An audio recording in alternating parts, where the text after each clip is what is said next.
الحمد لله والصلاة والسلام على رسول الله محمد بن عبد الله يا أيها الذين آمنوا اتقوا الله حق تقاته ولا تموتن إلا وأنتم مسلمون وقال أيضا يا أيها الناس اتقوا ربكم الذي خلقكم من نفس واحدة وخلق منها زوجها وبث منهما رجالا كثيرا ونساء واتقوا الله الذي تساءلون به والأرحام إن الله كان عليكم رقيبا எல்லாம் வல்ல அல்லாஹுக்கு சுப்ஹானஹு தஆலாவை போற்றி புகழ்ந்ததன் பின் பெருமானார் ஸல்லல்லாஹு அலைஹி வஸல்லம் அவர்கள் மீதும் அவர்களை பின்பற்றி வாழ்ந்த சஹாபாக்கள் தாபியன்கள் இன்று வரை அவர்களை பின்தொடர்ந்து வருகின்ற நல்லோர்கள் எல்லோர் மீதும் என்றென்றும் சாந்தியும் சமாதானமும் நின்று நிலவட்டுமாக.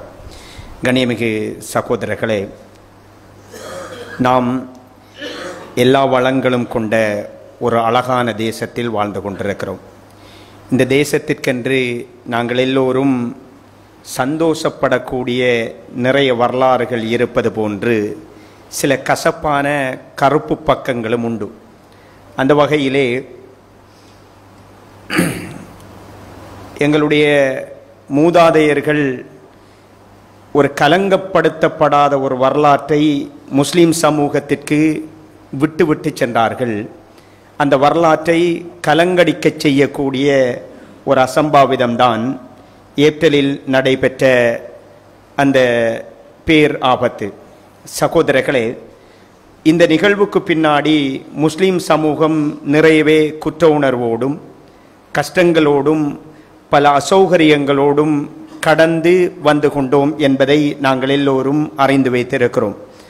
ஒரு சமூகமாக பல இடங்களில் வெட்கித்தலை குனிய வேண்டிய தர்ம சங்கடங்கள் எல்லாவற்றையும் சந்தித்தோம்.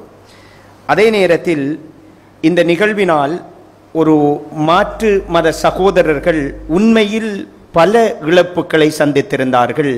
அவர்களுக்கு இறைவன் பொறுமையை வழங்க வேண்டும் என்று பிரார்த்தித்துக் கொள்கிறோம். ஆட்சிகள் பல மாறிய பொழுதும் இந்த நிகழ்வின் முடிச்சுகள் இன்னும் அவிழ்க்கப்படாமல் தொடர்ந்து கொண்டே இருக்கின்றன. இந்த நேரத்தில் அல்லாஹ்விடத்தில் இந்த மிம்பரில் உள தூய்மையோடு நாங்கள் பிரார்த்தித்துக் கொள்கிறோம். யா அல்லாஹ், பாதிக்கப்பட்ட மக்களுக்கு உரிய நியாயங்களை வழங்கி விடுவாயாக. குற்றவாளிகள் நியாயமான முறையில் கடுமையாக தண்டிக்கப்படுவதற்கான ஏற்பாடுகளை செய்தருள்வாயாக என்ற பிரார்த்தனைகளோடு, சகோதரர்களே, இந்த நாட்டில் எங்களுடைய மூதாதையர்கள் எங்களுக்கென்று ஒரு கண்ணியமான மதிப்பான ஒரு சூழலை உருவாக்கி சென்றார்கள். அவர்களுக்கு அல்லாஹு தஆலா அருள் செய்ய வேண்டும்.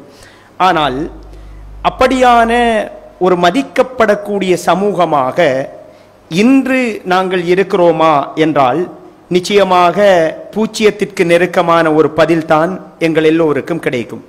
சகோதரர்களே, ஏன் அன்று கிடைத்த அந்தஸ்தும் உயரிய மதிப்பும் இன்று இல்லாமல் போனது என்பதற்கு பல காரணிகளை எங்களால் அடையாளப்படுத்த முடியும். கட்சி அரசியல் ஒரு காரணமாக இருக்கலாம், இனவாதம் ஒரு காரணமாக இருக்கலாம், சமூக வலைத்தளங்களின் பரவல் ஒரு காரணமாக இருக்கலாம். இப்படி பல காரணங்களை, அடுத்த மக்களின் விழிப்புணர்வு ஒரு முக்கிய காரணமாக இருக்கலாம். இவைகள் எல்லாவற்றையும் நாங்கள் அடையாளப்படுத்தினாலும் எங்களை நாங்கள் ஒரு சுய மதிப்பீடு செய்து கொள்வது முக்கியமான ஒரு அம்சமாக இருந்து கொண்டிருக்கிறது. ஏனென்றால் எங்களுடைய முன்னோர்களிடம் இருந்த முக்கியமான சில பண்புகளை, இயல்புகளை, தன்மைகளை நாங்கள் அவர்களின் 3ஆம் 4ஆம் தலைமுறையாகிய நாங்கள் இழந்திருக்கிறோம் என்பது ஒரு மிக மிக முக்கியமான ஒரு அம்சம். அல் குர்ஆனில் அல்லாஹு தஆலா சொல்கிறான், ஒமா அசாபக்கும் மின் முஸைபா ஃபபிமா கஸபத் ஐதீக்கும். உங்களுக்கு ஏதாவது தீங்குகள் வருவதெல்லாமே நீங்கள் உங்கள் கரங்களால் சம்பாதித்துக் கொண்டவைகள் தான் என்று அல் குர்ஆனிலே அல்லாஹு தஆலா சொல்வதை பார்க்கிறோம். ஸல்லல்லாஹு அலைஹி வஸல்லம் அவர்கள் மதீனாவிலே ஒரு பல்லின சமூகத்துக்கு மத்தியில் வாழ்ந்தார்கள். அல்லாஹ்வுடைய தூதர் ஆட்சி பொறுப்பை ஏற்றார்கள். அங்கே யூதர்கள் இருந்தார்கள், கிறிஸ்தவர்கள் இருந்தார்கள், நெருப்பு வணங்கிகள் இருந்தார்கள், ஆராபி என்று அடையாளப்படுத்தப்பட்டவர்கள் இருந்தார்கள், சாயிபீன்கள் இருந்தார்கள். இவர்கள் எல்லோருக்கும் மத்தியில், பன்மைத்துவ சமூகத்திற்கு மத்தியில் ஒரு கண்ணியமான அந்தஸ்தோடு சஹாபாக்களை தயார்படுத்தினார்கள். எந்த அளவுக்கு என்றால் அவர்களில் ஒருவர் அவர்களின் சொந்த பிரச்சனைகள் தொடர்பாக தீர்ப்பு கேட்பதற்காய் அவர்கள் தெரிவு செய்தது யாரை? ஸல்லல்லாஹு அலைஹி வஸல்லம் அவர்களை. ரசூலுல்லாஹ்விடம் வந்து யா ரசூலல்லாஹ், இப்படி ஒன்று இருக்கிறது என்ன என்று அவர்களே கேட்கக்கூடிய ஒரு சூழலை அல்லாஹ்வுடைய தூதர் ஸல்லல்லாஹு அலைஹி வஸல்லம் அவர்கள் உருவாக்கி இருந்தார்கள்.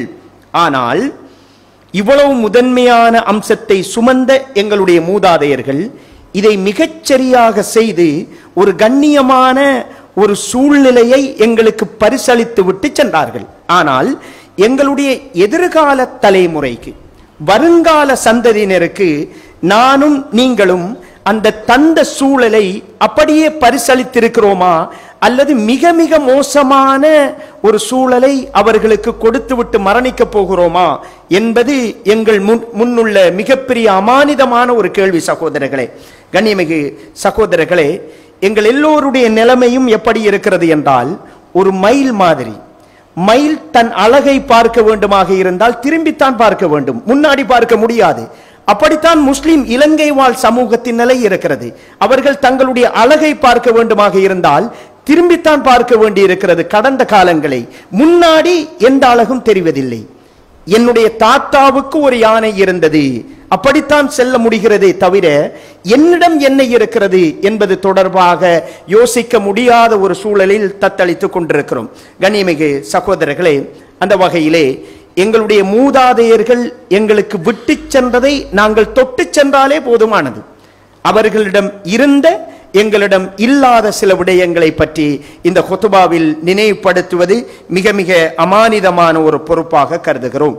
சகோதரர்களே, அந்த வகையிலே முதன்மையான ஒரு அம்சம் என்னவென்றால், எங்களுடைய மூதாதையர்கள் அவர்களுடைய தீன் பணியிலும் சமூக பணியிலும் குறியீட்டு அடையாளங்களை தேடவில்லை.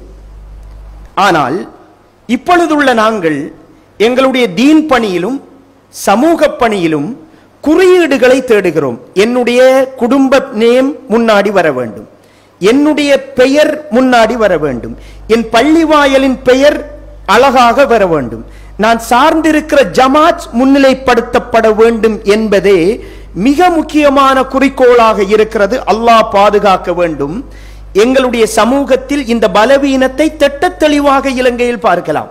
ஒருவர் ஒரு கட்டடத்தை கட்டியிருப்பார், ஒரு சமூக பணியை செய்திருப்பார், அவர் பெயரே அந்த பாதைக்கு, அவர் பெயரே அந்த கட்டிடத்திற்கு வர வேண்டும் என்கிற மனோநிலையில் இந்த சமூகம் ஒரு மிகப்பெரிய ஒரு மனநோயோடு தத்தளித்துக் கொண்டிருப்பதை பார்க்கிறோம். சகோதரர்களே, எங்கட மூதாதையர்கள் எப்படி நடந்தார்கள் இலங்கையில் என்பதை பாருங்கள். கொழும்பிலே அமைய பெற்றிருக்கிற மியூசியம் எங்களுக்கு தெரியும், தேசிய அருங்காட்சியகம். அதாவது 2010ஆம் ஆண்டு வரைக்கும், அது அமைக்கப்பட்ட நாள் தொடக்கம் 1877 இருந்து 2010ஆம் ஆண்டு வரைக்கும் வெள்ளிக்கிழமை மூடப்பட்டே இருந்தது. இலங்கையின் விடுமுறை நாட்கள் சனி ஞாயிறு. ஆனால் வெள்ளிக்கிழமை அந்த மியூசியம் மூடப்பட்டே இருந்தது. அதற்கு பின்னாடி பெரிய ஒரு வரலாறு உண்டு. அந்த நேரத்தில், அதாவது இலங்கையின் 14வது ஆளுநர் சர் வில்லியம் என்பவர் ஒரு மியூசியத்தை அமைக்க வேண்டும் என்கிற யோசனை வருகிறது. அந்த நேரத்தில் கட்டட நிர்மாண துறையின் நிபுணர்களில் முதன்மையாக இருந்தவர் வாப்பிச்சு மரைக்கார். அவரை இந்த ஆளுநர் தொடர்பு கொள்கிறார். உங்களிடம் ஒரு தேசிய முக்கியத்துவம் வாய்ந்த ஒரு பொறுப்பை வழங்கப் போகிறோம், இதை மிகச்சரியாக செய்து தர வேண்டும் என்று கேட்கிறார். வாப்பிச்சு மரைக்காரும் அதற்கு ஒத்துக்கொள்கிறார். பணிகள் எல்லாம் ஆரம்பிக்கப்பட்டு 1870 முடிவடைகிறது. முடிவடைந்த நேரத்தில் ஆளுநர் மிக கௌரவமான திறப்பு விழா நிகழ்விலே 2 முக்கியஸ்தர்கள், வாப்பிச்சு மரைக்கார் இருக்கிறார், அதே போன்று தச்சுத்துறைக்கு பொறுப்பாக இருந்த பெரேரா இருக்கிறார். 2 பேருக்கும் சொல்கிறார்கள், நீங்கள் விரும்பியதை கேட்கலாம், உங்களுக்கு பரிசாக இந்த தருணத்தில் அது வழங்கப்படும். உடனே பெரேரா சொல்கிறார், எனக்கு கௌரவ நாமம் ஒன்று அளிக்கப்பட வேண்டும் என்று கேட்கிறார். வாப்பிச்சு மரைக்காருக்கு பிரித்தானிய உயரிஸ்தர்கள் நினைத்து வைத்திருந்தது என்னவென்றால், பிரித்தானிய மகாராணியினால் வழங்கப்படுகிற சேர் பட்டத்தை ஒரு கொடுப்போம் என்கிற யோசனையோடு இருக்கிறார்கள். அந்த நேரத்தில் வாப்பிச்சு மரைக்கார் சொல்கிறார், அது எனக்கு தேவையில்லை, வெள்ளிக்கிழமைகளில் இந்த மியூசியம் மூடப்பட வேண்டும் என்கிறார். ஏனென்றால் முஸ்லிம் சமூகம் வெள்ளிக்கிழமை முக்கியமான ஒரு நாள். அவர்கள் தொழுகைக்காக அதான் ஒலித்தவுடன் சென்று விட வேண்டும். யாராவது ஒரு முஸ்லிம் இதை பார்வையிட வந்து பள்ளிக்கு சமூகம் அளிக்கவில்லை என்றால் நான் குற்றவாளியாக விடுவேனோ என்கிற அச்சம் எனக்கு இருக்கிறது. எனவே வெள்ளிக்கிழமை இதை மூடுவதற்கு ஒரு அனுமதி தாருங்கள், எனக்கு இந்த குறியீட்டு பெயர்களோ அடையாள பெயர்களோ தேவையில்லை என்று ஒரு முடிவெடுக்கிறார். அதை ஏற்றுக்கொண்டு அன்று தொடக்கம் 2010ஆம் ஆண்டு வரைக்கும் வெள்ளிக்கிழமை கொழும்பில் உள்ள மியூசியம் மூடப்பட்டே இருக்கிறது. சகோதரர்களே, இப்படியான முன்னோர்களை நாங்கள் பெற்றுக்கொண்டவர்கள். எங்களுடைய தகப்பனின் தகப்பனின் தகப்பன், எங்களுடைய முன்னாடி உள்ள தலைமுறைகள் குறியீட்டு அடையாளங்களை தேடி இந்த லேபலுக்கு பின்னால் ஓடுகின்ற ஒரு சமுதாயத்தை உருவாக்கல. இன்றைக்குள்ள பெரிய ஒரு பிரச்சனை, எல்லா ஃபித்னாக்களுக்கும் அடிப்படையாக வந்திருக்கிற இந்த சமூகம் வெளி சமூகத்திடம் மீண்டும் மீண்டும் அசிங்கப்படுவதற்கு மைய காரணியாக இருக்கிற ஒரு அம்சம் சமூக பணி செய்கின்றவர்கள், தீன் பணி செய்கின்றவர்கள். அல்லாஹ் பாதுகாக்க வேண்டும், யாரையும் பதுவா செய்யல. உலமாக்கள் எல்லோரும் உட்பட குறியீடுகளிலும் அடையாளங்களிலும் எடுக்கின்ற கவனத்தை தீன் பணியிலும் சமூக பணிகளிலும் எடுப்பதை தவற விடுகிறார்கள். இது முக்கியமான ஓர் அம்சமாக அடையாளப்படுத்த முடிகிறது. கண்ணியமிகு சகோதரர்களே, இரண்டாவது ஒரு செய்தி, அதாவது எங்களுடைய முன்னோர்களிடம் இருந்தது எங்களிடம் இல்லாதது, இஹ்லாஸ் இல்லாத செயற்பாடுகள் அதிகரித்து விட்டன. தீன் பணி செய்கின்றவர்கள் சமூக பணி செய்கின்றவர்களும் அரசியல்வாதிகள் போன்றே யோசிக்கக்கூடிய ஒரு சூழலை பரவலாக காண கிடைக்கிறது. அல்லாஹு தஆலா பாதுகாக்க வேண்டும். இதை எப்படி நாங்கள் கண்டுகொள்ளலாம் என்றால், எது இந்த சமூகத்திற்கு மிக மிக அவசியமான பணி என்பதை விட எதை செய்தால் கூடுதல் விளம்பரமும் சலசலப்பும் கிடைக்குமோ அந்த பணிகளை செய்வதைத்தான் பலரும் விரும்புகின்ற ஒரு சூழலை பார்க்கிறோம். அல்லாஹ் பாதுகாக்கணும். எங்கட மூதாதையர்கள் என்ன செஞ்சாங்கன்னா, இந்த அம்பாறை மாவட்டத்தை எடுத்து பாருங்கள். கிழக்கிழங்கை அரபு கல்லூரி, ஷர்கியா அரபு கல்லூரிக்கு கிட்டத்தட்ட 76 ஏக்கர் காணி வக்ஃப் செய்யப்பட்டிருக்கிறது. இந்த கல்லூரி யார் தர்மம் செய்தாலும் செய்யாவிட்டாலும் இது தொடர்ந்து இயங்க வேண்டும் என்பதை பற்றி எங்களுடைய முன்னோர்கள் யோசித்தார்கள். எங்களுடைய டவுன் மோஸ்க் எடுக்கலாம், இன்னொரு பள்ளி வாயல்களை எடுக்கலாம், முக்கியமான மதரசாக்களை எடுக்கலாம். எல்லாவற்றிற்கும் நிரந்தரமான தீர்வுகளை சத்தம் இல்லாமல் எங்களுடைய முன்னோர்கள் செய்திருக்கிறார்கள். ஆனால் இப்பொழுதெல்லாம் சமூக பணி தீன் பணி செய்கின்றவர்கள் மிக பெரும் சத்தங்களோடு சலசலப்போடு சின்ன சின்ன பணிகளை செய்கிறார்கள். அவர்களின் நோக்கம் எல்லாமே ஒரு மிம்பர் உண்மையான நல்ல பணி, அல்லாஹ் அருள் செய்ய வேண்டும், தேவையானது. ஆனால் மிம்பருக்கு உதவ வேண்டும் என்றால் அந்த தொகையை கொடுப்பதற்கு பலரும் தயாராகி விடுகிறார்கள். ஏனென்றால் மிம்பர் எல்லோரும் பார்க்கிற இடம், யார் செய்தது என்ற கேள்விகள் அங்கே வருகிறது, அவர்களை பற்றி விசாரிக்கப்படும் என்கிற ஒரு நம்பிக்கை இருக்கலாம். அல்லாஹு தஆலா எல்லோருடைய எண்ணங்களையும் தூய்மைப்படுத்த வேண்டும், இஹ்லாஸை தர வேண்டும். சகோதரர்களே, எங்களுடைய முன்னோர்களிடத்தில் அவர்கள் வஜஅல்னா லில் முத்தகீன இமாமா, இறைவா உன்னை பயப்படக்கூடியவர்களுக்கு எங்களை தலைவர்களாக மாற்றுவாயாக யா அல்லாஹ் என்பதுதான் எங்களுடைய முன்னோர்களின் பிரார்த்தனையாக இருக்கும். நீங்க பார்க்கலாம், இலங்கையில எந்த இடத்துக்கு பயணம் போனாலும் மதரசாவும் பள்ளியும் இருக்கிற இடம், அந்த இடத்தை தவிர்த்து வேறொரு இடம் சிறந்த இடம் என்று யாராலையும் சொல்ல இயலாது. எங்களுடைய முன்னோர்கள் மிக மிக பெருமதியான இடங்களை கல்லூரிகளுக்காகவும் மதரசாக்களுக்காகவும் பாடசாலைகளுக்காகவும் கொடுத்திருக்கிறாங்க. கொழும்புல ரெட் மோஸ்க் இருக்குது. அப்படியான ஒரு இடத்தை இப்போ ஒரு 1000 கோடி இருந்தால் கூட கொள்வனவு செய்ய முடியாத ஒரு இடத்தை தான் பள்ளி வாயலுக்காக தெரிவு செய்தார்கள். இப்பொழுது உள்ள தலைமுறை எப்படி இருக்கிறது என்றால், இந்த பள்ளி வாயலை வைத்து பக்கத்தில் இருக்கிற வளவுக்கு டிமாண்ட் ஏத்துற, பள்ளிக்கு பக்கத்தில் இருக்கிற வளவு, அந்த மாதிரியான ஒரு தலைமுறையாக நாங்கள் மாறி இருப்பதை பார்க்கிறோம். அல்லாஹு தஆலா எங்களுடைய எண்ணங்களை தூய்மைப்படுத்த வேண்டும். சகோதரர்களே, குறிப்பாக இமாம் புகாரி ரஹிமஹுல்லாஹ் அவர்கள் ஃபிக்ஹுல் புகாரி ஃபி தராஜுமிஹி என்று சொல்லுவார்கள்.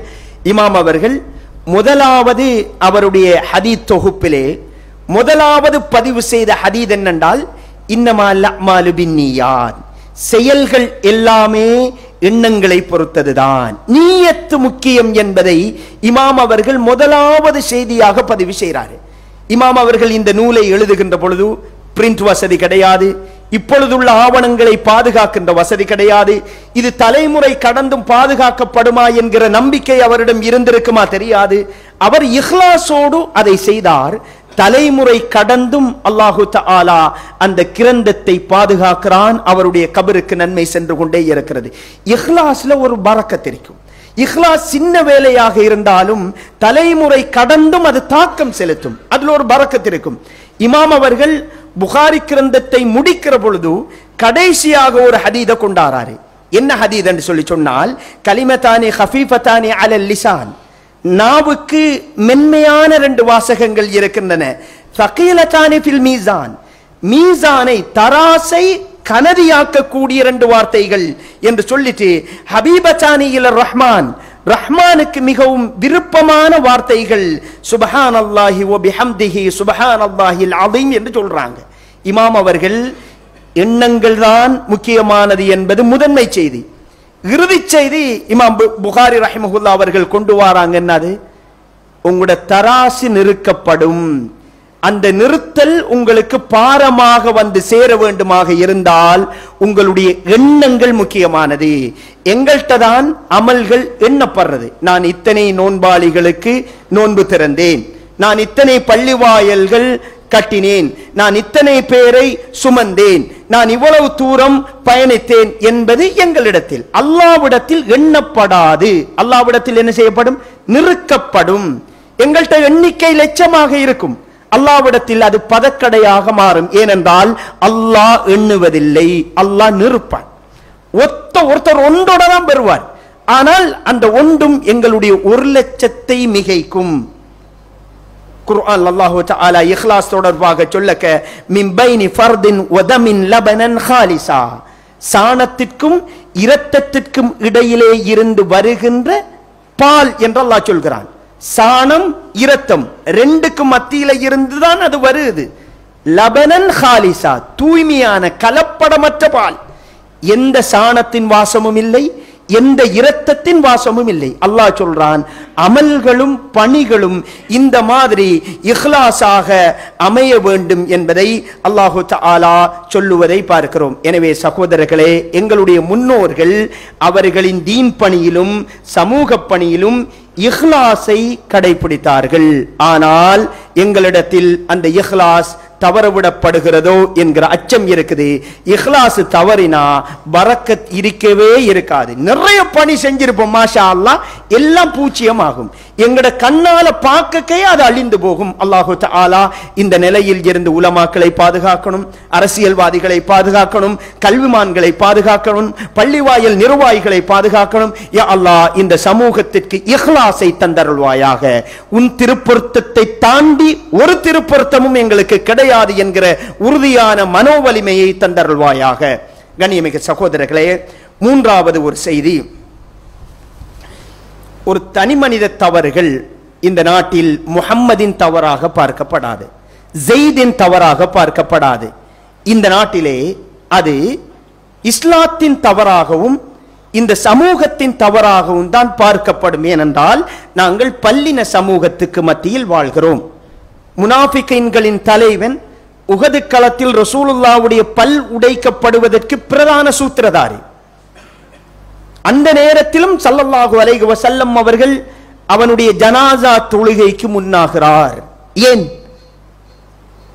இவர் தண்டிக்கப்பட்டால், சோதிக்கப்பட்டால், ஏதாவது இவருக்கு எதிராக வெளிப்படையான நடவடிக்கைகளை நாங்கள் மேற்கொண்டால் இவர்கள் ஒரு அணியாக இன்னும் வலுவாகுவார்கள். இது இந்த தீனுக்கும் இந்த சமூகத்திற்கும் ஒரு ஆரோக்கியமான சூழலை உருவாக்காது என்பதை கருதி ரசூல் ஸல்லல்லாஹு அலைஹி வஸல்லம் அவர்கள் பல தியாகம் செஞ்சிருக்கிறாங்க. எனவே நாங்கள் இந்த நாட்டில் வாழ்கிற பொழுது வியாபாரம் செய்யக்க, வீதியில பயணிக்க, தாடி தொப்பி முஸ்லிம்களின் அடையாளத்தோடு நான் செல்கிறேன். என் தனி மனித தவறுகள் இந்த தீனுடைய தவறு, இந்த சமூகத்தின் தவறாக பார்க்கப்படும் என்கிற அமானிதம் எனக்கு இருக்கணும். நிச்சயமாக இலங்கையில் வாழ்கின்ற முஸ்லிம்களை பொறுத்தவரைக்கும் இந்த அமானிதம் மிக கடுமையாக இருக்கணும். எங்கட முன்னோர்கள் அப்படி இருந்தாங்க. எங்களுக்கு தெரியும் பங்கரகம என்கிற ஊர் ஒரு மன்னனினால் கிஃப்டா வழங்கப்பட்ட ஒரு ஊர். அதற்கு பின்னாடி ஒரு வரலாறு உண்டு. ஒரு மன்னன் படையெடுப்பின் பொழுது அந்நிய மன்னர்களுக்கு படைக்கு பயந்து ஒளிந்து கொள்கிறார். ஒரு பால் கறந்து கொண்டிருந்த ஒரு முஸ்லிம் பெண் ஒளிந்ததை கண்டுவிடுகிறார். படை வீரர்கள் வந்து அவரை கண்டதா என்று வற்புறுத்துகிறார்கள். பொய்யும் சொல்ல முடியாது, உண்மையும் சொல்ல முடியாது. மன்னனை பாதுகாக்க வேண்டும். அமைதி காக்கிறார். ஆத்திரப்பட்டு அவர்கள் முஸ்லிம் பெண்மணியை கொலை செய்கிறார். இதை ஒரு பொந்தில் ஒளிந்து பார்த்து கொண்டிருந்த மன்னன் ஒரு முஸ்லிம் பெண்ணின் தியாகத்துக்காக கிஃப்டா கொடுத்த ஊர் தான் மஹியங்கன பங்கரகம. சகோதரர்களே, எங்களுடைய முன்னோர்கள் இந்த சமூகத்தின் பெயர், இந்த சமூகத்தின் தனித்துவம் என்னுடைய தவறுகளால் கலங்கப்படுத்தப்படக்கூடாது என்பதில் கவனமாக இருந்தார்கள். அவர்களின் அடுத்தடுத்த தலைமுறைகள் நாங்கள் என்னுடைய சுயநலம், என்னுடைய லாபம், என்னுடைய வீடு, என்னுடைய வளவு, என்னுடைய வாகனம் என்று யோசித்தல் தான் எங்களுடைய சமூகத்தின் மதிப்பிழக்கப்படுவதற்கு பிரதான ஒரு காரணமாக இருக்குது. பிரச்சனை வந்ததுக்கு பிறகுதான் நாங்கள் எல்லோரும் சமூகத்துக்கு நல்ல பெயர் எப்படி கொடுக்கலாம் என்று யோசிக்கிறது. ஆனால் எங்கட முன்னோர்கள் அப்படி இருக்கல்ல. கண்டியிலே கிளாக் டவர் இருக்குது, மணிக்கூடு கோபுரம். அதற்கு பின்னாடி ஒரு வரலாறு உண்டு. 1950களிலே கண்டியில் உள்ள முகமது இஸ்மாயில் என்கிற மிகப்பெரிய ஒரு தொழில் அதிபர், பிரித்தானியாவின் ஒரு கார் கம்பெனியின் ஏகபோக இறக்குமதியாளராக இருந்தவர், மிகப்பெரிய ஒரு தொழில் அதிபர். வெள்ளப்பெருக்கில் அவருடைய மகன் மரணிக்கிறார். அந்த மகனின் ஞாபகார்த்தமாக சதகா ஜாரியா ஒன்று செய்ய வேண்டும் என்று யோசிக்கிறார். அந்த நேரத்தில் கண்டியிலே ஒரு மணிக்கூடு கோபுரத்தின் தேவை உணரப்படுகிறது. உடனே இதை செய்ய வேண்டும் என்கிற முயற்சியில் ஈடுபட்டு அதனுடைய வெளிப்பாடுதான் இன்று வரைக்கும் கண்டியிலே கிளாக் டவர் இருக்குது. அவர்கள், எங்களுடைய முன்னோர்கள், பிரச்சனை வந்த பிறகு சமூகத்தை நல்ல விதமாக காட்ட வேண்டும் என்று யோசிக்கவில்லை. பிரச்சனைகளுக்கு முன்னாடியே இந்த சமூகத்தை நல்ல சமூகம் என்கிற அடையாளத்தை உருவாக்கி இருக்கிறார்கள். தர்மங்களில் கூட பன்மை சமூகம் பிரயோஜனம் அடைவதற்கான தர்மங்களை நாங்கள் யோசிக்க வேண்டும் என்பது தொடர்பாக சிந்தித்திருப்பதை பார்க்கிறோம். எனவே கண்ணியமிகு சகோதரர்களே, இன்றைக்கு என்னென்றால் இந்த சமூகத்தை வழி நடத்துற அமுக்க குழுக்கள் யார்? உலமாக்களா, அரசியல்வாதிகளா, கல்விமான்களா, யூடியூபர்ஸா, பேஸ்புக் பாவனையாளர்களா? யார் இந்த சமூகத்தை வழிநடாத்துதல் என்று தெரியாமல் தத்தளித்துக் கொண்டிருக்கிறோம். இது இதை வந்துட்டு இங்க ஒரு குத்துபாவில் பேசுவதனால் தீர்வு கிடைக்கும் என்கிற நம்பிக்கை அல்ல. ஆனால் இது ஒரு ஆபத்தான ஒரு நிலைமை. அல்லாஹு தஆலா இதிலிருந்து இந்த சமூகத்தை பாதுகாக்கணும். எங்கட முன்னோர்கள் அழகான ஒரு நிலைமையை எங்கள்கிட்ட தந்துட்டு போனாங்க. அடுத்த தலைமுறைக்கு நானும் நீங்களும் பெரும் அநீதி செய்து கொண்டிருக்கிறோம். அல்லாஹு தஆலா பாதுகாக்கணும். இந்த சமூகம் எப்படி கட்டுக்கோப்போடு இருந்தார்கள் என்று பாருங்க. 1945ஆம் ஆண்டு சவுதி அரேபியாவிலே மிகப்பெரிய ஒரு பஞ்சம் ஏற்பட்டது. பஞ்சம் ஏற்பட்ட நேரத்தில் இங்கு டாக்டர் கலீல் அவர்களின் தலைமையில் ஒரு நிவாரண குழு இலங்கையில் ஆரம்பிக்கப்படுகிறது. அதனுடைய பெயர் மக்கா மதீனா பஞ்ச நிவாரண கமிட்டி. ஆரம்பிக்கப்பட்டு 87 ஊர்களில் இருந்து, முஸ்லிம்கள் வாழ்கிற 87 ஊர்களில் இருந்து 71,832 ரூபா 81% நிவாரணமாக சேர்க்கப்பட்டு சவுதி அரேபியாவுக்கு அனுப்பப்படுகிறது. ஒரு சமூகமாக அழகாக வாழ்ந்திருக்கிறார்கள். இன்றைக்கு அப்படி யாராவது செய்ய போனா செய்ய முடியாது. ஏன்? நாங்களும் செய்வோம் என்று பலர் கிளம்புவாங்க. இது அவசியம் தானா என்று பல விமர்சனங்களோடு பலர் கிளம்புவாங்க. இந்த சமூகத்தை யார் வழி நடத்துறது? உலமாக்களா, யூடியூபர்ஸா, அரசியல்வாதிகளா? ஒன்றும் தெரியாமல் தத்தளித்துக் கொண்டிருக்கிறோம். ஆனால் எங்களுடைய முன்னோர்கள் ஒரு சமூகமாக நேர்த்தியாக வாழ்ந்திருக்கிறார்கள் என்பதற்கான அடையாளங்களாக இது இருந்து கொண்டிருக்கிறது. அல்லாஹு தஆலா நம் அனைவரையும் பாதுகாக்க வேண்டும். கண்ணியமிகு சகோதரர்களே, இன்றைக்கு குறிப்பாக இந்த சமூக வலை பாவனையாளர்கள், அல்லாஹு தஆலா எங்களுடைய இளைஞர்களுக்கு நிறைய டேலண்ட் கொடுத்திருக்கிறான். மாஷா அல்லாஹ், ஒவ்வொரு துறைகளிலும் அவர்களை அடையாளப்படுத்துகிறார்கள். பல இடங்களில் மாற்று மதத்தவர்களே அவர்களை பார்க்கக்கூடிய ஜனரஞ்சகமான நிகழ்வுகள் எல்லாமே செய்கிறார்கள். வரவேற்கப்பட வேண்டிய விடயங்கள், இஸ்லாமிய வரையறைகள் பேணப்பட வேண்டும். ஆனால் அதிலே உள்ள சிக்கல் என்னவென்றால், எந்த நேரமும் ஜனரஞ்சகமான நிகழ்வுகளையே பற்றி யோசித்துக் கொண்டே இருக்கிறார்கள். அந்த இடைவெளிகளில் எங்களுடைய சமூக நன்மதிப்புகளை பற்றி பரப்புவதற்கு இடைவெளிகளை தாராளமாக பயன்படுத்துவதற்கான சந்தர்ப்பங்களை பற்றி அவர்கள் யோசிக்கலாம். வெறுமனே ஃபுட் ரிவ்யூவும் அல்லது மெச் தொடர்பான விடயங்களும் என்றில்லாமல் இடையிடையே சமூகம் தொடர்பாகவும் நல்ல நிகழ்வுகளை அடுத்த சமூகத்திற்கு கொண்டு போய் சேர்க்கக்கூடிய ஒரு நிலைமையை பற்றி யோசிக்கலாம். பிரச்சனை வந்த பிறகு பதிவு செய்வதை விட சாதாரண சூழ்நிலைகளில் நல்ல விடயங்களை பகிர்தல் என்பது தாக்கங்கள் அதிகமாக இருக்கும் என்பதை புரிந்து கொள்ள வேண்டும்.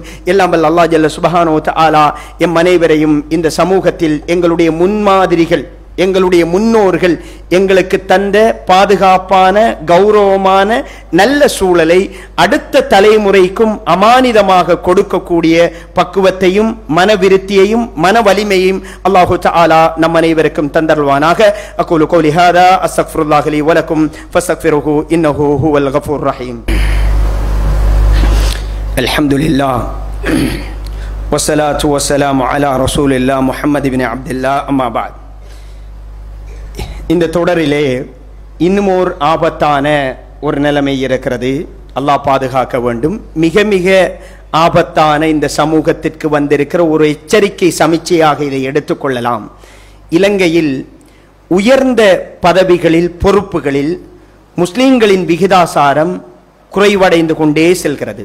அல் குர்ஆனில் அல்லாஹு தஆலா சொல்கிறான், வஅஇது லஹும் மஸ்ததஅதும் மின் குவ்வா, உங்களால் முடிந்த சக்திகளை தயார்படுத்திக் கொள்ளுங்கள் என்பது அல்லாஹ்வுடைய கட்டளை. நாங்கள் இந்த புதிய அரசாங்கத்தில் அமைச்சரவையில் ஒரு முஸ்லிம் கிடைக்கவில்லை என்பதனால் எல்லோரும் நியாயமான கோபத்தை வெளிப்படுத்தினோம், எழுதினோம், பேசினோம். நியாயமானதுதான். ஆனாலும் அதுவே இந்த அரசாங்கம் மாறலாம், அமைச்சரவை மாறலாம், எது வேண்டுமானாலும் இந்த நாட்டில் நடக்கலாம்.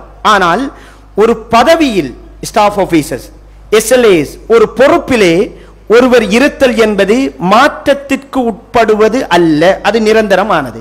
கிழக்கு மாகாணத்தில் கிட்டத்தட்ட அண்மை காலத்தில் கிட்டத்தட்ட 10 பேர் எஸ்எல்ஏஎஸ் ஆபீசர்ஸ் ஓய்வு நிலைக்கு போயிருக்கிறார்கள். அவர்களின் இடைவெளியை நிரப்புவதற்கு முஸ்லிம்களின் விகிதாசாரம் குறைந்திருப்பதை பார்க்கிறோம். அந்த பொறுப்புகளில் எல்லோருமே இந்த தொழில்சார் கற்கைகளில் எங்களுடைய இளம் தலைமுறை ஆர்வப்பட்டிருக்கிறார்கள். அல்ஹம்துலில்லாஹ், அது ஒரு வகையான பரக்கத்தை பொருளாதார ரீதியாக கொண்டு வந்திருக்கிறது. எமது பிராந்தியத்தைச் சேர்ந்த பல இளைஞர்கள், இளம் தலைமுறை மத்திய கிழக்கு நாடுகளில் பெரும் சம்பளங்களுக்கு இருக்கிறார்கள். அல்லாஹ் அவர்களுக்கு அருள் செய்யட்டும். அதே நேரத்தில் ஒட்டுமொத்தமாக எல்லோரும் சேர்ந்து அப்படியே அந்த கவர்ச்சியில் மெட்டீரியல் லைஃபை நோக்கி நகர்தல் என்பது ஒரு 15 வருடத்தில், ஒரு 20 வருடத்தில் அக்கரைப்பற்றில், அட்டாளச்சேனையில், சம்மாந்துறையில் ஒரு முஸ்லிம் டிஎஸ் இல்லாத ஒரு நிலைமை உருவாகும், ஒரு முஸ்லிம் அதிகாரி இல்லாத ஒரு நிலைமை உருவாகும். இது ஆபத்தான ஒரு விடயம். சமூகமாக பெற்றோர்களும் கவனம் எடுக்க வேண்டிய விடயம். என் மகன் ஒரு 30 லட்சம் மாசம் வருமானம் எடுக்கிறான், 1 கோடி வருமானம் எடுக்கிறான் வெளிநாடுகளில். இதைவிட இந்த நாட்டில் ஒரு பொறுப்பான இடத்தில் இருந்து இந்த சமூகம் தொடர்பாகவும் யோசிக்கிறான் என்பது ஒரு உங்களுடைய கபருக்கு நிறைய நன்மைகள் வந்து சேரக்கூடிய ஒரு விஷயம். இலங்கையில் ஜெயிலர்மார் முஸ்லிம்கள் இருந்த நேரத்தில் தான் ஜெயில வந்துட்டு தொழக்கூடிய ஒரு சூழல் உருவாக்கினாங்க. எங்கட பிரச்சனை எங்களுக்கு தான் நல்லா தெரியும். வேறொரு சமூகத்தை சேர்ந்தவர் அதை புரிந்து கொள்வதற்கும் எங்களில் உள்ள ஒருவர் புரிந்து கொள்வதற்கும் இடையில் வித்தியாசம் உண்டு. இலங்கையிலே ஏர்போர்ட்ல வந்துட்டு தொழக்கூடிய ஒரு நிலைமை உருவாகிச்சு.